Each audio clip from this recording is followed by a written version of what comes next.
Assalamualaikum warahmatullahi wabarakatuh. Halo semua, semoga kalian sehat dan bersemangat untuk beraktivitas hari ini. Hari ini kita akan belajar materi sistem gerak pada manusia. Adapun tujuan pembelajarannya yaitu kalian dapat mendeskripsikan fungsi sistem rangka bagi manusia, dapat mendeskripsikan jenis-jenis otot, dapat mendeskripsikan gangguan yang terjadi pada sistem gerak. Tahukah kalian salah satu ciri makhluk hidup adalah bergerak? Kemampuan manusia dalam bergerak dapat terjadi karena kerjasama antar tulang dan otot. Otot menempel dan menghubungkan tulang yang satu dengan tulang yang lain kepada kulit. Nah, sistem gerak manusia ini tersusun dari beberapa organ, yaitu ada tulang sebagai alat gerak pasif, lalu sendi sebagai penghubung antar tulang, dan otot sebagai alat gerak aktif. Nah, dalam tubuh kita itu terdapat rangka. Rangka adalah susunan dari tulang-tulang yang ada pada tubuh. Tersusun dari 206 tulang yang berbeda sifat, bentuk, dan letaknya. Nah, fungsi rangka sendiri yaitu yang pertama untuk penegak,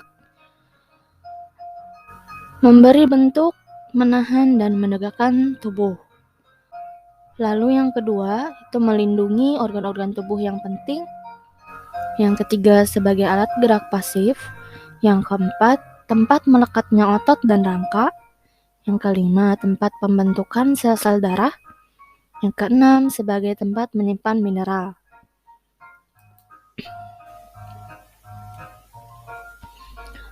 Tulang sebagai penyusun rangka. Tulang merupakan alat gerak pasif karena tidak dapat bergerak tanpa bantuan otot. Tulang tetap berperan penting dalam sistem gerak tubuh manusia karena gerak tidak akan terjadi tanpa adanya tulang. Berdasarkan jaringan penyusun dan sifat fisiknya, tulang digolongkan menjadi dua jenis, yaitu ada tulang rawan dan tulang keras. Tulang rawan tersusun atas sel-sel tulang rawan yang berbentuk bulat dan mengandung serabut tipis dan elastis. Tulang rawan bersifat ulet, lentur, dan kokoh. Tulang rawan pada anak-anak banyak mengandung sel-sel tulang, sedangkan pada orang dewasa lebih banyak matriksnya. Tulang rawan dibagi menjadi 3, yaitu ada tulang rawan fibrosa, tulang rawan hialin, dan tulang rawan elastis. Lalu ada tulang keras. Tulang keras terdiri atas sel-sel tulang keras yang disebut osteosit. Banyak mengandung kalsium karbonat dan kalsium fosfat. Tulang keras berasal dari tulang rawan. Tulang keras merupakan rangka yang menyokong bagian besar tubuh manusia dewasa. Berdasarkan sifat matriksnya, itu tulang keras dibagi menjadi 2. Ada tulang kompak dan tulang spons. Nah, seperti yang terlihat pada gambar ya. Nah, ini merupakan gambar tulang pipa. Sedangkan menurut bentuknya, tulang dibagi menjadi 3. Itu ada tulang pipih. Nah, bentuknya pipih dan berongga.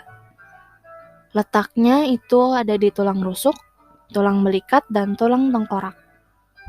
Yang kedua ada tulang pipa, berbentuk silindris.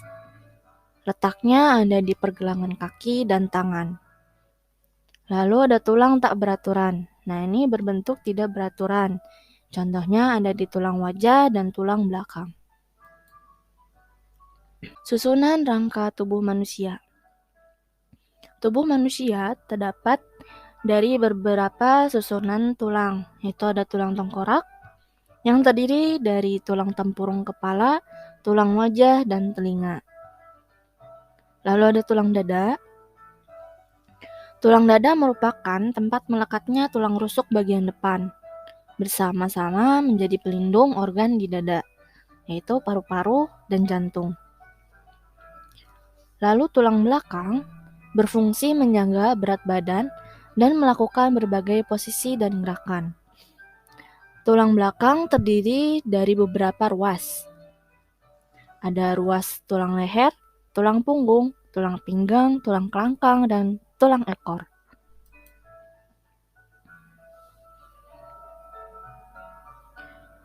Tulang anggota gerak terdiri dari dua bagian, yaitu apendikular atas yang terdiri dari tulang gelang bahu dan tulang tangan.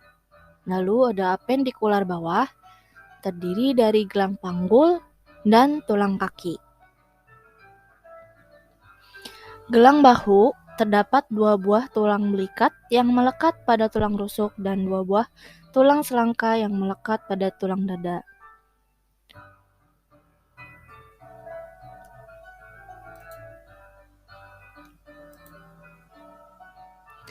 Hubungan antar tulang. Hubungan antar tulang merupakan tempat bertemunya tulang yang satu dengan tulang yang lain. Berdasarkan dapat atau tidaknya sendi digerakkan, sendi dibedakan menjadi sendi mati, sendi kaku, dan sendi gerak. Sendi mati atau sinortosis yaitu hubungan antar tulang yang sangat sedikit bisa digerakkan. Contohnya sendi yang terdapat pada tulang tengkorak. Sendi kaku adalah hubungan antar tulang yang memungkinkan adanya sedikit gerakan.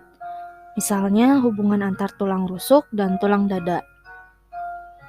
Sendi gerak adalah hubungan antar tulang yang memungkinkan adanya gerak bebas, walaupun arah gerakannya hanya gerakan tertentu.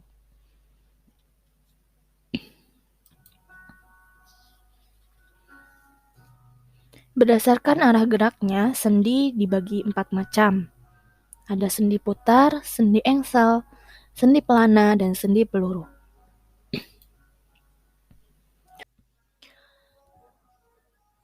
Sendi engsel adalah sendi yang gerakannya terbatas, hanya satu arah. Contohnya, pada sendi di bagian lutut, siku, ruas, antar jari. Lalu ada sendi peluru, sendi yang ujung tulang yang satu berputar pada tulang lainnya. Memungkinkan gerakannya itu segala arah. Contohnya sendi antara gelang bahu dan tulang lengan atas. Sendi putar adalah ujung tulang yang satu berputar pada tulang lainnya. Gerakannya memutar. Contohnya sendi antara tulang atlas dan tulang leher. Atau kepala saat berputar ke kiri dan ke kanan. Sendi pelana yaitu gerakan sendi yang gerakannya dilakukan dua arah. Contohnya sendi tulang ibu jari antara tulang telapak tangan dan ruas jari tangan.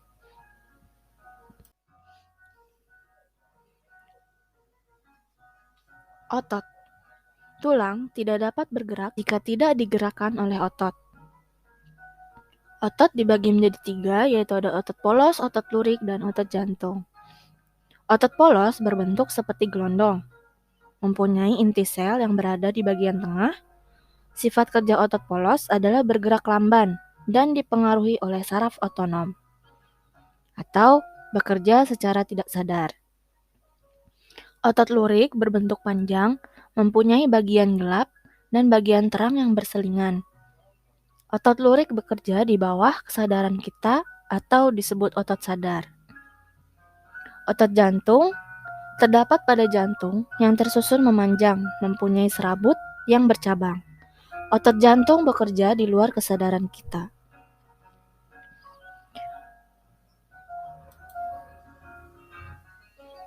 Otot dapat bergerak karena adanya kontraksi yang berasal dari rangsangan serabut-serabut saraf. Gerakan otot dapat dibedakan menjadi gerakan otot yang searah atau sinergis dan gerakan otot yang bertolak belakang atau antagonis.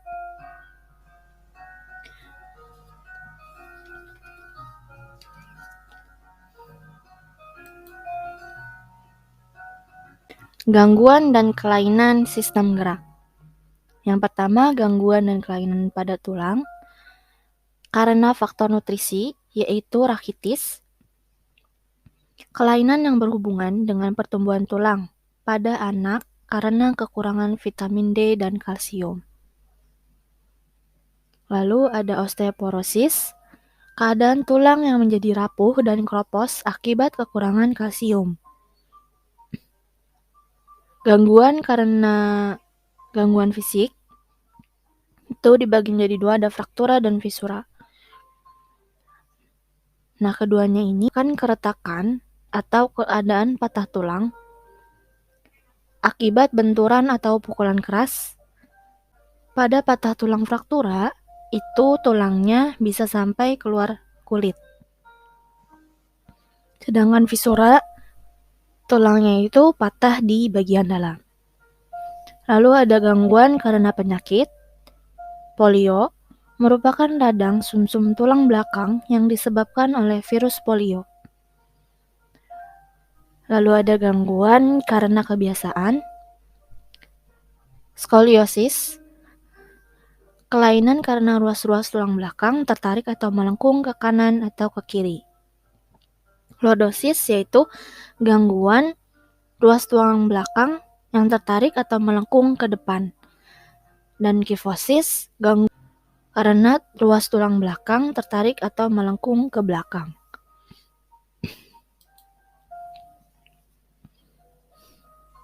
Gangguan dan kelainan sendi.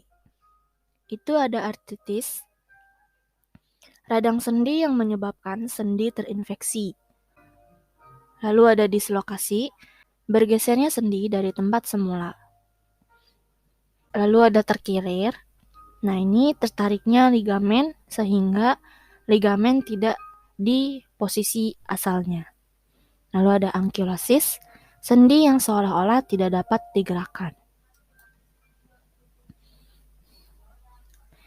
Gangguan dan kelainan otot.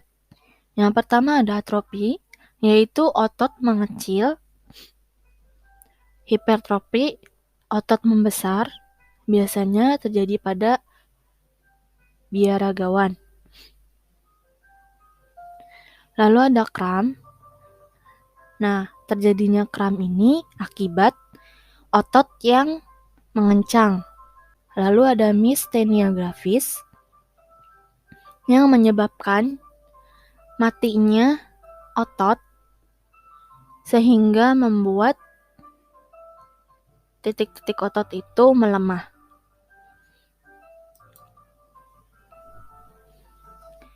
Sekian materi hari ini. Terima kasih atas perhatiannya. Wassalamualaikum warahmatullahi wabarakatuh.